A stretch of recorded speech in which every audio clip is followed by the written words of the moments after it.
પાણી સાથે એટલા જે સ્ટોક્સ જોડાયેલા છે ને એ બધા તમારે આજે ખાસ હાઇલાઇટમાં રાખવાના છે. પહેલાં હું તમને ઇન્ફોર્મેશન આપી દઉં. ભારતમાં વોટર ઇન્ફ્રાસ્ટ્રક્ચર સેક્ટર છે કે જેમાં અત્યારે ફિલહાલ તેજીની ચાલ જોવા મળી શકે તેમ છે. 20 લાખ કરોડ રૂપિયાનું રોકાણ આ સેક્ટરમાં અત્યારે ફિલહાલ જરૂરી બની ગયું છે અને એમાં પણ તમે પ્રભુદાસ લેદારનો એક રિપોર્ટ આવ્યો જેમાં વોટર સેક્ટર એમને બેઝિકલી અટ્રેક્ટિવ જોવા મળી રહ્યું છે. 18% ટોટલ વસ્તી છે દેશમાં, પણ પાણી માત્ર 4% આસપાસ જે છે તે તમને જોવા મળે.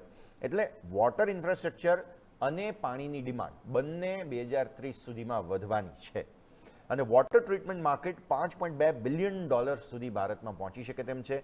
જલશક્તિ મંત્રાલય દ્વારા 99,500 કરોડ રૂપિયા ફાળવવામાં આવ્યા છે અને 67,000 કરોડ રૂપિયા જલ જીવન મિશન માટે જે અમૃત 2.0 યોજના છે તેના માટે 2.99 લાખ કરોડ રૂપિયા.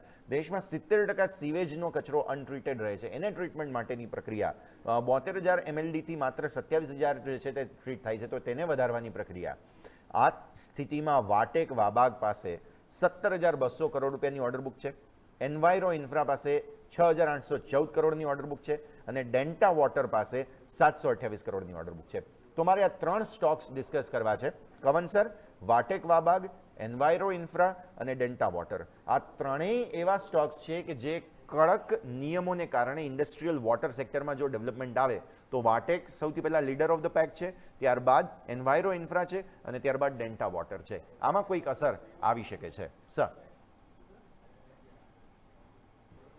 યસ, ડેફિનેટલી ઓવરઓલ જે વોટર પ્રોસેસિંગ જે સ્ટોક છે ત્યાં આગળ આપણને છેલ્લા ઓલમોસ્ટ 2-3 મહિનાથી કન્ટિન્યુઅસ રેલી જોવા મળી છે અને તમે વાટેક વાબાગની વાત કરી તો મલ્ટી યર આઉટ પરફોર્મર રહેલો છે અને ઓર્ડર બુક પણ જોઈએ તો સોલિડ છે અને જેમ તમે મેન્શન કર્યું હાઈએસ્ટ નંબર ઓફ ઓર્ડર્સ વાટેક વાબાગ પાસે જ અને સ્ટોક પણ એનો ઓલ ટાઈમ હાઈ પર જ ટ્રેડ થઈ રહ્યો છે.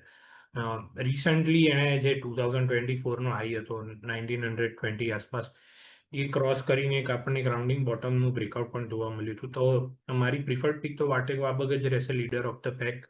અને બીજા બધા સ્ટોકમાં પણ ચાર્ટ સ્ટ્રક્ચર રિલેટિવલી પોઝિટિવ જ છે, પરંતુ અહીંયા આગળ જોઈએ તો પાણીના ઇસ્યુ જે કરન્ટલી છે એમાં એડ ઓન એઆઈ સ્ટોક્સ જો આપણે ડેટા સેન્ટરનું જે ઇન્ફ્રાસ્ટ્રક્ચર ડેવલપ થશે તો ત્યાં આગળ ડિમાન્ડ મલ્ટીપ્લાયર જ થવાની છે. તો એના લીધે આ બધા સ્ટોકનું જે ઓર્ડર બુક છે એ આપણને કન્ટિન્યુઅસ ગ્રોથ જોવા મળી શકે છે. ડેફિનેટલી જે ક્લાયન્ટ છે આમાં એ ગવર્મેન્ટ રહેતો હોય છે તો થોડુંક ત્યાં આગળ એક્ઝિક્યુશન રિલેટેડ અથવા પેમેન્ટ ડિલેના ઇસ્યુ થઈ શકતા હોય છે. અધરવાઇઝ અહીંયા આગળ કોઈ ઇસ્યુ નથી લાગી રહ્યો. તો મારી પ્રિફર્ડ પિક તો અહીંયા આગળ વાટેક વાબાગ જ રહેશે. દેવજ્ઞ સર, તમને આ ત્રણમાંથી કયો પસંદ અત્યારે ફિલહાલ વોટર ટ્રીટમેન્ટ માટે?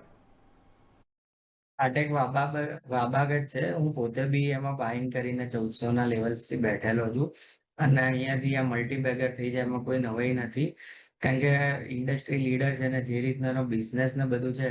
ચાર્ટ્સ તો જોઈએ જ છે, ડેફિનેટલી એક બ્રેકઆઉટ હતું 1450-1500ની વચ્ચે અને એના પછી સીધો મૂવ 2100-2200 સુધીનો આવી ગયો છે. તો જે સેક્ટરમાં જે કંપની સારી જ કરતી હોય ડેફિનેટલી કવનભાઈએ બી એ જ કીધેલું છે. તો મારી પ્રિફર્ડ પિક બી વાટેક વાબાગ જ છે કે ભાઈ એ જ છે, સારો છે. એના સિવાય એક આયન એક્સચેન્જ છે, કદાચ એ બી સારો લાગી રહ્યો છે, પણ એની પર એટલું મારું સ્ટડીઝ નથી, પણ I would prefer to go with વાટેક વાબાગ.